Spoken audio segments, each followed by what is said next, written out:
Ребята, всем привет! С вами снова мой канал Димас ТТР, я его ведущий Диман Борода, также ведущий оператор Диман без бороды. Добрый день, дорогие друзья! Вы наверняка не понимаете, в чем тут дело, почему мы опять вас собрали, а рядом нет мотоцикла в коробке. Дело в том, что сегодня у нас настала пора катать. Зима отступила, снег практически растаял в лесах, но зато там полно грязища. И на этот случай у нас присвоена специальная мототехника, на которой сегодня мы поедем. Чуть позже мы вам ее покажем, а тот, кто зритель нашего канала, наверняка уже знает, что у нас в запасе есть RT200, продукция от компании Motoland, созданная для покорения грязевых и водных препятствий. И самый главный вопрос, который сегодня нам предстоит решить, что же нам одеть для нашего лесного похода и, возможно, поездку на водоем для рыбалки. Конечно, это мотоштаны, джерси, мотоботы, щитки, черепаха, нафиг.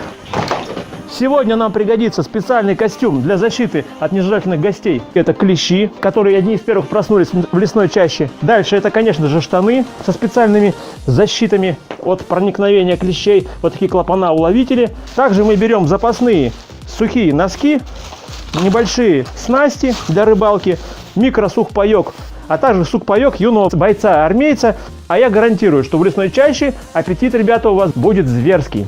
Так что сейчас мы экипируемся, дальше мы ждем транспорт, который нас забросит максимально глубоко в лес, чтобы нас не спас никто оттуда, кроме вертолета. И мы рвем в самую глухую чащу покорять лесные просторы, затем оказываемся на водоеме, возможно, поймаем какую-то рыбу, съедим ее сырую, либо зажарим на костре. Оставайтесь с нами, наверняка будет интересно.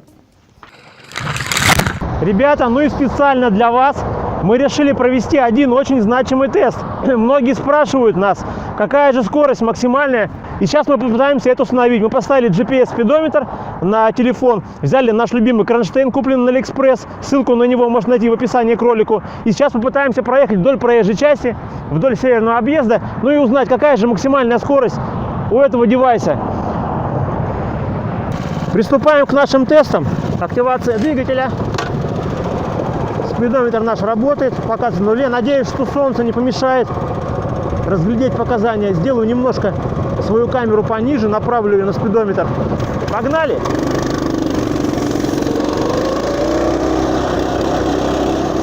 Похоже, что максимальная скорость 35 км в час. Попробуем теперь еще раз протестировать, но уже по гравиечке.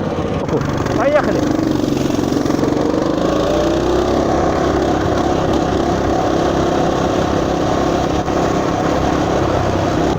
Но если вы были внимательны, вы заметили, что показания на нашем спидометре составляли порядка 35-34 км в час.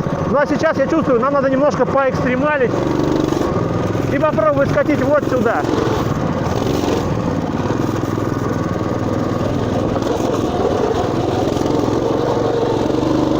Хулиган!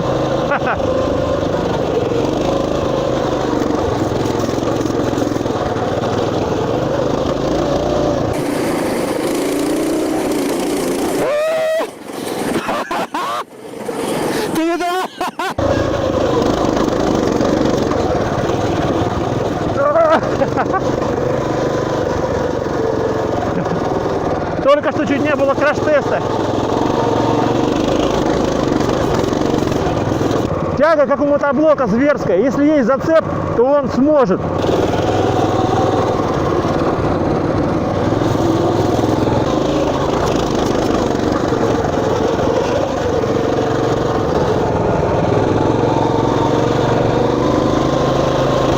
Вот и сами задайте себе вопрос, стоит ли покупать подобную технику. Мы в естественной среде обитания вот этих вот мотоцикликов. Это самые настоящие зверюги. Мы уже немножко протестировали их сейчас. Мы приняли все меры против того, что до нас попали клещи. Обработались, одели костюм, как я обещал. Ну и раз мы собираемся на рыбалку, мы заранее уже приодели вот такие вот резиновые сапоги. Эргономика данного транспортного средства минималистична, но тем не менее все необходимое есть. Багажник присутствует. Данные механизированные средства передвижения предназначены для преодоления вот подобных препятствий. Грязь, лужи, неровности, трава. Как выясняется, крутые подъемы тоже им по зубам. И я надеюсь, сегодня эти моторашки, так мы их любя прозываем, справят со всеми заданиями, которые мы для них предусмотрели. Добраться до локации лучше всего, конечно, при помощи какого-то транспортного средства. Прицеп, автобус. Как выясняется, в таких габаритных размерах техника помещается даже в багажник филдера. Ну а наша задача преодолевать подобные направления. Нам придется проехать 5-7 километров до водоема, найти место для рыбалки, порыбачить. Потом, возможно, будет небольшой пикник в лесу. Но все качества этих вездеходов мы сегодня проверим однозначно. И я вам обещаю, грязи будет выше руля. Ну и первое препятствие на нашем пути – это грязная лужа. Ох ты! И как вы понимаете, вопросов никаких. Динамика очень радует. Моторашек прям выпинывает, когда ты откручиваешь ручку газа. А у нас снежное препятствие.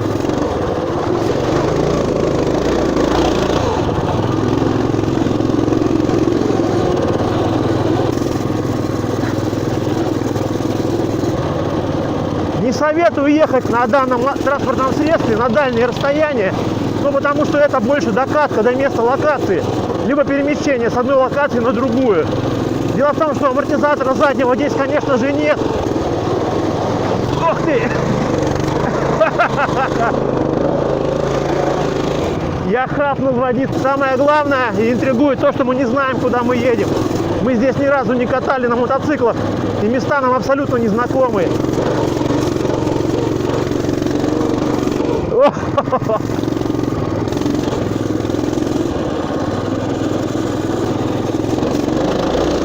Ускорение, ух ты! Как только он чувствует под собой грунт, он начинает просто пулять.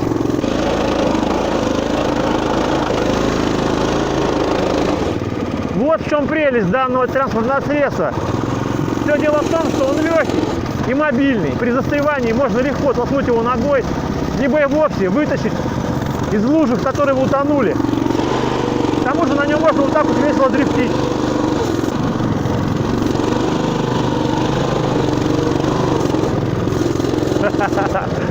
Я не знаю, я не могу без смеха это делать. Ну что же такое? На нашем пути глубокая лужа. Ведь можно ее объехать, но это не наш метод.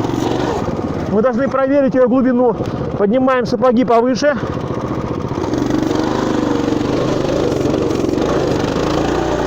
И нам это удается, в общем-то, без труда.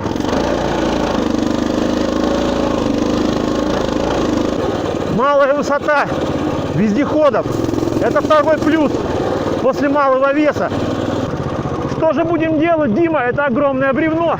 Как мы его преодолеем? Я думаю, преодолеем мы его очень просто. Вот так.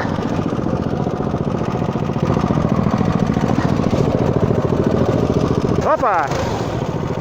А дальше берем за задницу и выталкиваем. Классно! Итак, наша камера Акаса V50 Pro героически снимала для нас самые клевые кадры, контактные, но, к сожалению, Самые грязные. она самая грязная. Но я думаю, что она заслуживает поощрения. Дело в том, что она приняла весь удар стихии, к сожалению, сломалось крепление, но тем не менее камера работает, она абсолютно герметична. Поэтому, ребята, если кто хочет недорогую камеру Акаса V50 Pro, в общем-то, покупайте, ссылка на нее будет тоже в описании к ролику. Акаса, большое тебе спасибо за работу. Пока. Ну а сейчас мы посмотрим, как экшн-камера справляется с самыми экстремальными условиями. Мы попробуем испытать бокс на герметичность. Вот так. Эй, меня кто-нибудь видит? Надеюсь, что вы меня видите. Если, ребята, вы сейчас меня видите, значит камера Акаса V Pro на 100% справляется со своими функциями. Сплавляется она по реке. А в данный момент она сплавляется по реке. Сегодня мы тестируем не только наши моторашки, которые у нас бьются с грязью и снегом, но и вот эту камеру Акаса V Pro. Ставьте лайки.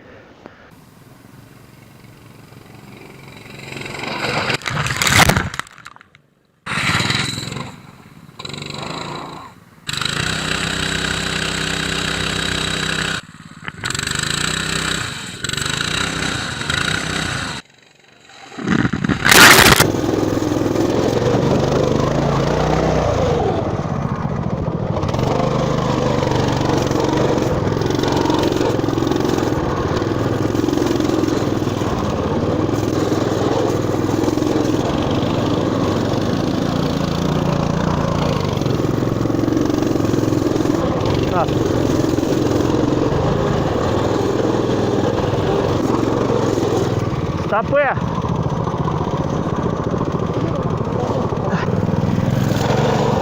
Ледокол РТ-200.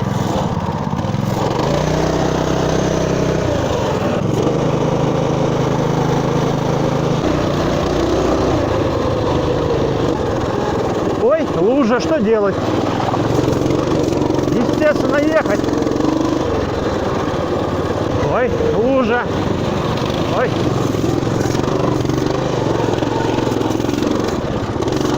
Похоже, сегодня будет большая стирка. Прямо, прямо. Только вперед. Не сдаваться.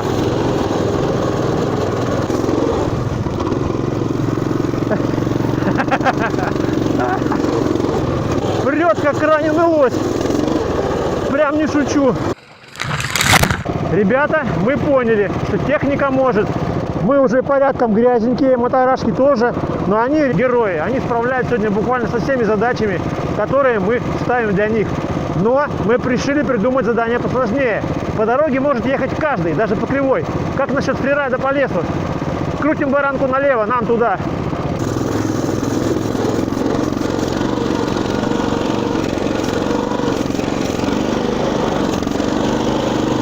Главное, о чем стоит подумать, о бензине. Хватит нам его на обратный путь? Не знаю.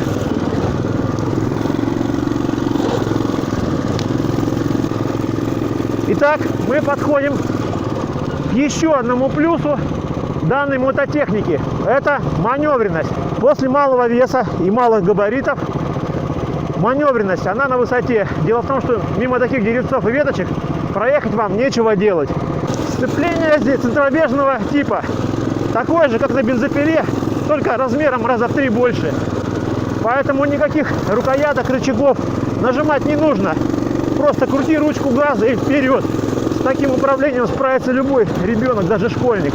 Кстати, размер этого транспортного средства подходит для любого ребенка. Даже того, который не любит есть. Поскольку данное средство передвижения способно ехать в любом направлении. Это может стать хорошим подспорьем для грибников. Потому что с этой сидушки видно буквально грибы. Вы можете собирать грибочки прямо не сходя. С него рвать и складывать, к примеру, на кузовок, который приделаете вместо фары.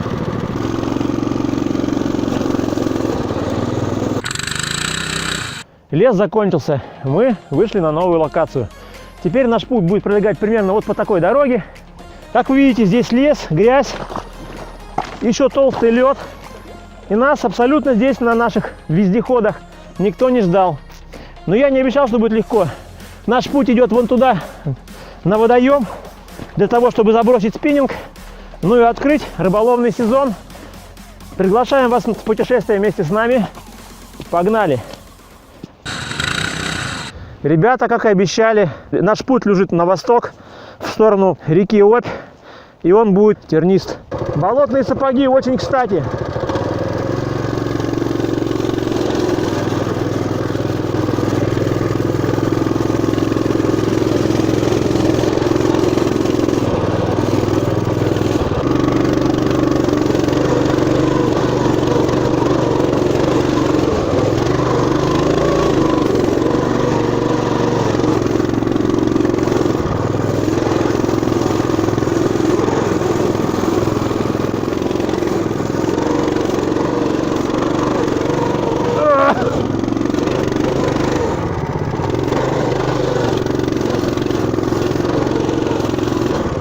Самое главное, что впереди нет признаков того, что будет легче.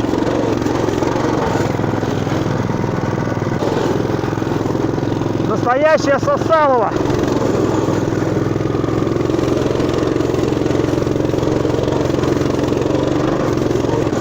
Чувствую, как за шиворот летит грязь.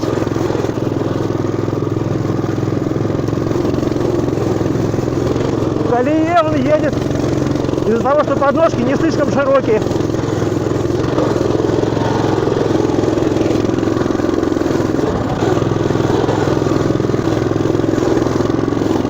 Давай рванем туда, посмотрим, что там. Итак, наша задача переправиться через эту грязную реку и очутиться на полянке, вон той живописной полянке.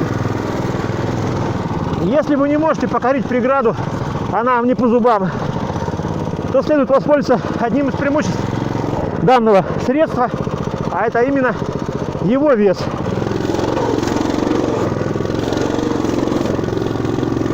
Опа! Какое-то чувство вседозволенности. Рублюсь через снег.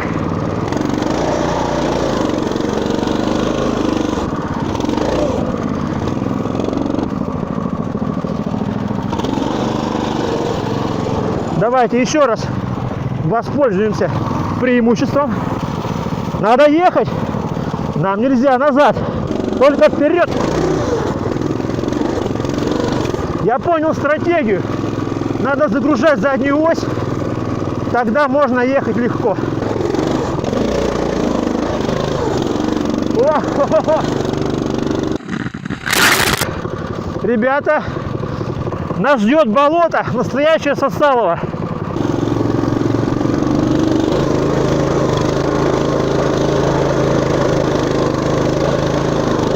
Я в шоке, а он едет. Так, болотное Сосалово пытаемся объехать стороной, потому что это не лодка. Бревна, палки, ветки, бугры какие-то, которые наделали кроты, что ли. Сейчас. Ништяк. Ну что, болото нам удается обойти с правой стороны. Хотели поехать на рыбалку, а получилось настоящая эндуро.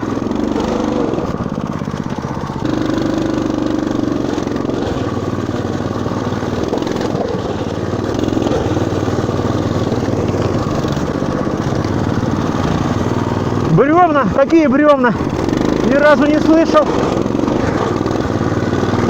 Не страшны тебе ни дождь, не слякоть, скользкий поворот и косогор, чтобы не пришлось любимой плакать. Крепче за баранку держись, шофер. Так, нам встретилась просека. Это позволит нам сэкономить силы. Опа, это же яма.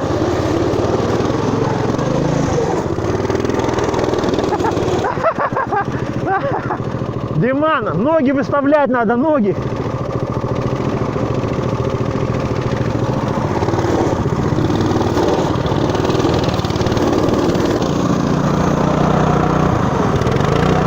Я ледокол Ленин.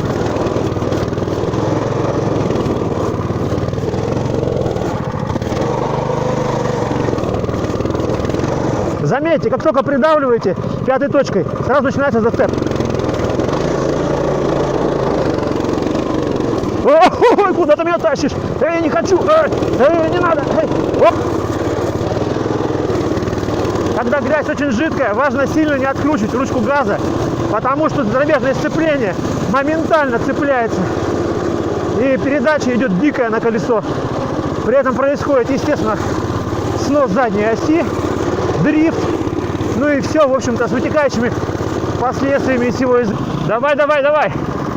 Давай, давай! Включай первую передачу! О, цепь слетела! Ребята, у нас первая поломка. Мы слишком перенапрягаем технику. У нас слетела цепь. Так, а есть ли у нас хоть что-нибудь, чтобы снять цепь? Мы с собой не брали инструмент, потому что мы уверены, что техника Motoland самая надежная техника в мире. Ребята, никому не верьте, всегда берите с собой минимальный набор инструмента. И, конечно же, мы его тоже взяли. Ну а теперь давайте посмотрим, на что похож мой рюкзак. Вот так это выглядит. Инструмент, даже вот такой незначительный, обязательно берите с собой, даже если вы поехали за огород.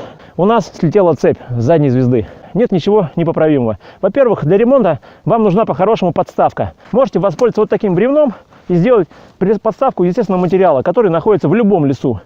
Далее, после этого, ваше колесо находится на весу, и вы свободно сможете крутить его для того, чтобы вам было удобнее ставить цепь.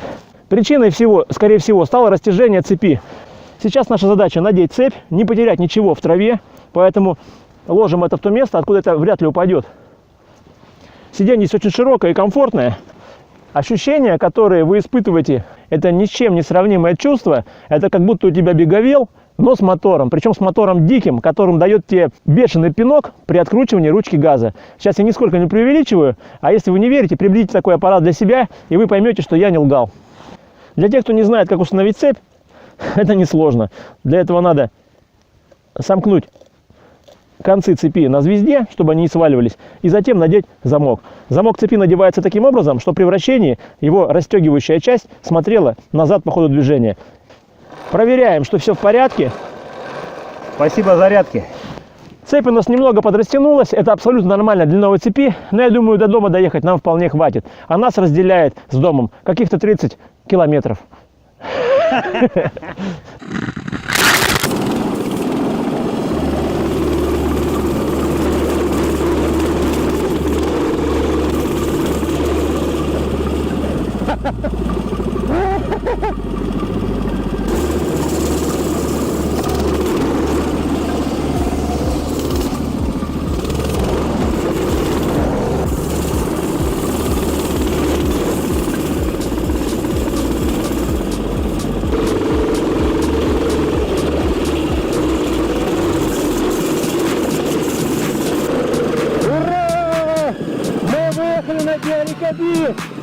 Ура!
Ребята, у нас новое включение.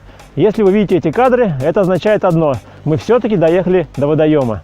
Было, естественно, непросто, но с этой техникой, в общем-то, препятствия, которые мы планировали преодолеть, остались все за спиной. Можно сказать, что она заслужит уважения. Итак, мы находимся на реке, и, в общем-то, сейчас будем делать то, ради чего мы сюда приехали.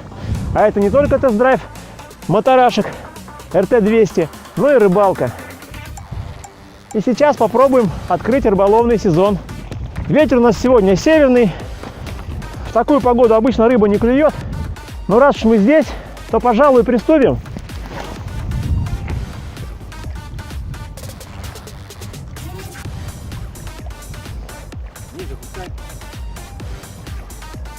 Здесь обратное течение.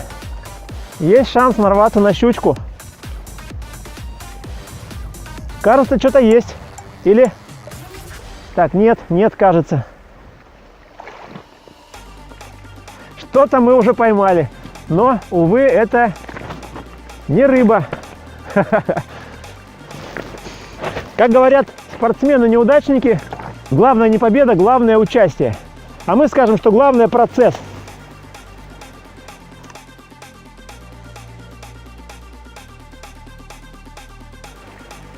О, красота!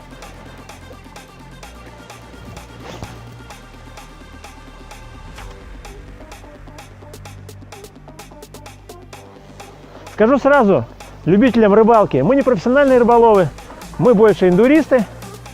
Ладно, ребята, мы, пожалуй, порыбачим здесь часок-другой, заодно и отдохнем. Ну а теперь наша дорога вон туда наверх. Рыбалка прошла безуспешно, мы ничего не поймали, зато хорошо передохнули. Сейчас наша цель подняться на этих мотовездеходах наверх. И снимаем это видео мы специально для хейтеров и скептиков, которые в комментариях к обзору этого вездехода писали, что он не способен подниматься ни в какие горки, а если и попытается, то наверняка сразу же стуканет двиг. Поэтому мы просто обязаны проверить эту гипотезу, как обычно, на себе. Мы решили припарковаться прямо в водоем, для того, чтобы они немножечко остыли. И пускай на шиконе напьются воды перед тяжелым подъемом. Итак, погнали!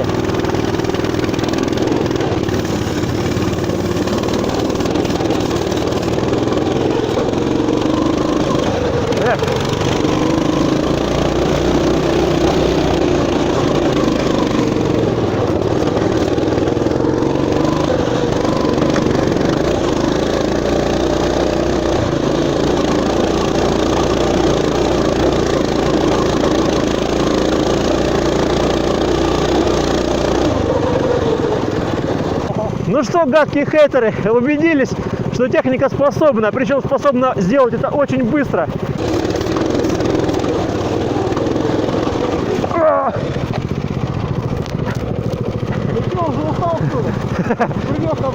Нет, я хотел лихо заскочить сюда. Эндуро страдания никто не отменял, ребята. Я поехал.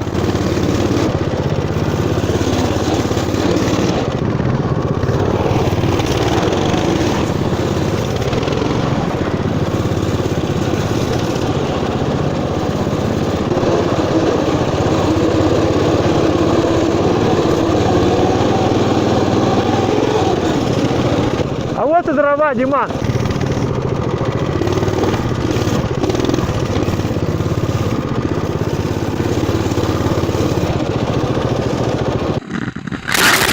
Мы решили сделать привал для того, чтобы набраться сил и вернуться домой.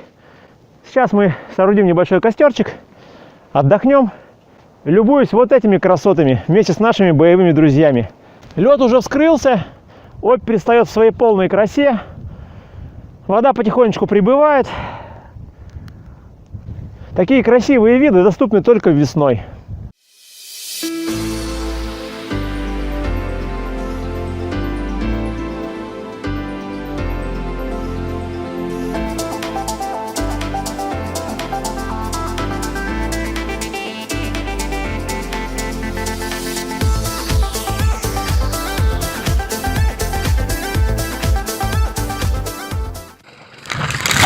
Под ласкающий ветерок с прохладной речки, под треск костерка и под пение птиц мы решили остановиться на привал.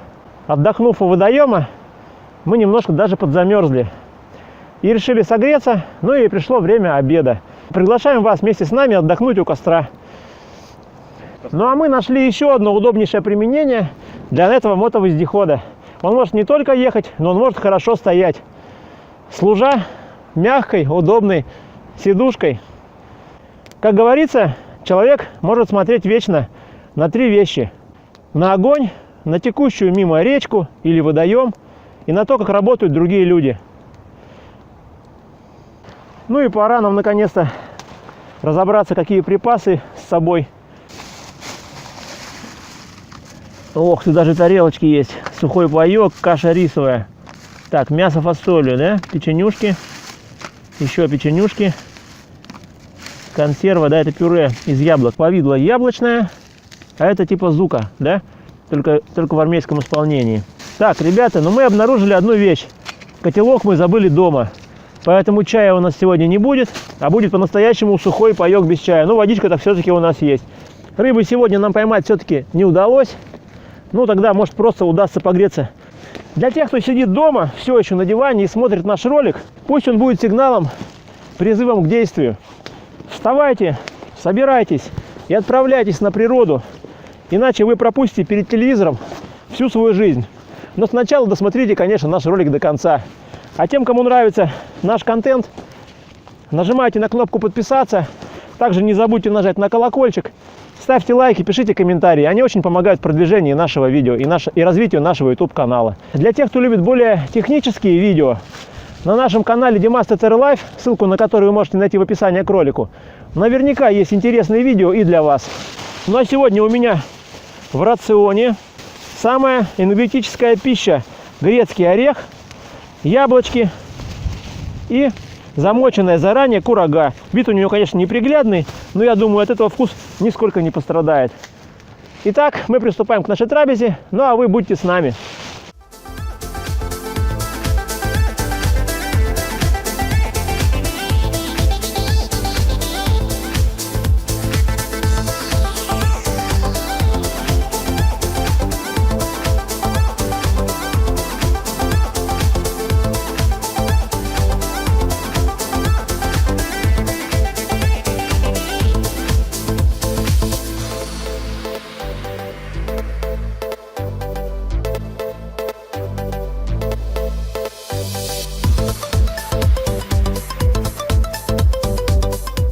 Сегодня у нас в меню фасоль. С чем у тебя?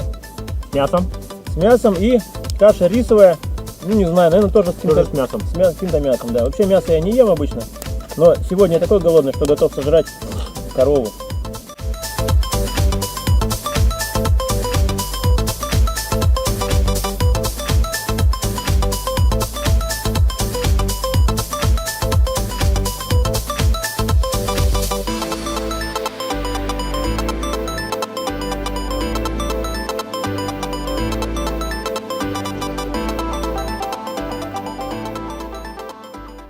После пикника обязательно уберите за собой мусор, что мы и сделали.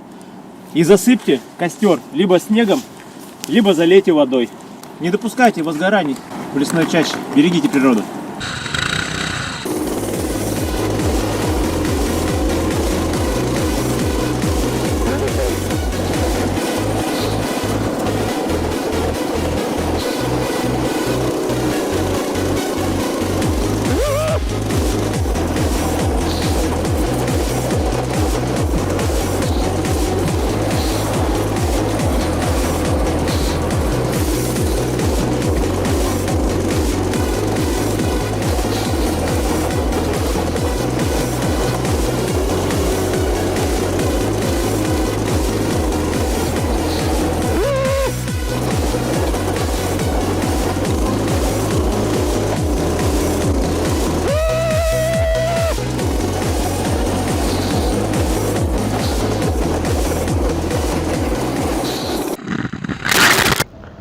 Прошли интереснейшие 5 часов нашей жизни. Мы побывали в таких местах, в которые пешком бы нам идти не захотелось, а на мотоциклах типа эндуро туда и не проедешь. Можно подвести наконец-то черту. Такое явление, как мотовездеход РТ-200, имеет право на жизнь. Дело в том, что эта техника крайне специфична, и она способна заполнить ту нишу, которую не заполняет другая мототехника. Но давайте подведем все-таки некую общую черту. У этих транспортных средств, точнее сказать, средств передвижения, есть неоспоримый плюс. Это их компактность, маленькая высота по седлу, маневренность, неприхотливость в силу того, что здесь очень мало агрегатов. Колеса здесь стоят большого размера, что позволяет хорошо себя чувствовать на очень рыхлых и вязких грунтах. Минусом данной техники можно назвать, пожалуй, отсутствие полного привода, но хотя нам никто это не обещал. Отсутствие задней подвески, хотя опять же, когда вы покупаете такую мототехнику, вы уже знаете, что ее тут нет. Но если бы она была, конечно же, была бы другая цена. Следующее, что хотелось бы отметить, здесь очень не хватает брызговиков. Если спереди мы провели модернизацию и установили небольшие локеры для того, чтобы прекратить попадание грязи прямиком на двигатель, а также в лицо наезднику, то сзади брызговик бы явно не помешал, который бы отсекал попадание грязи на вашу поклажу, на сиденье, а также вам на спину, включая ваш шлем. Еще небольшой минус, про который мы опять же сегодня уже говорили, это короткая база. Длинная база мотоцикла, она дает какую-то некую стабильность в траектории. Здесь из-за того, что база короткая, заднее колесо частенько норовит обогнать вас. И за счет того, что передача момента через сцепление центробежного тила передается не порционно, а резко, вы просто вынуждены освоить скилл баланса. Длина базы – это и плюс одновременно. А мы показывали, как его можно легко положить в седан и универсал и увезти на локацию. Именно для этого и сделаны данные вездеходы. Если вы погружаете это дело в технику, везете, к примеру, на какое-то место, на какую-то локацию охоты, рыбалки, техника просто незаменима. Ну и теперь самый главный вопрос – сколько жрет, сколько прет. По нашему спидометру скорость максимальная составила 36 км в час. А бензин, потраченный на пробег длиной в 50 километров, составил всего лишь полбака, что равняется примерно 2,5 литрам. В общем, техникой мы довольны. Ну а покупать ее или нет, как всегда, решаете вы сами, либо ваши родственники, но ни в коем случае не мы. Подробно рассказывая о минусах и плюсах любой техники, мы ни в коем случае не навязываем ее вам к покупке. Мы всего лишь вам предоставляем подробную информацию для возможности выбора. С вами был Диман Борода. Также Диман без бороды. Держи. А также два вездехода РТ-200, любезно предоставленные нам компанией Motoland. Если вам интересны эти два вездехода, можете привезти их в магазине АМС по адресу Писарева, 60, город Новосибирск. Ссылку на этот магазин вы можете найти под роликом. Данная техника продается после тест-драйва с дисконтом. Всем пока! Bring the baseline back around again.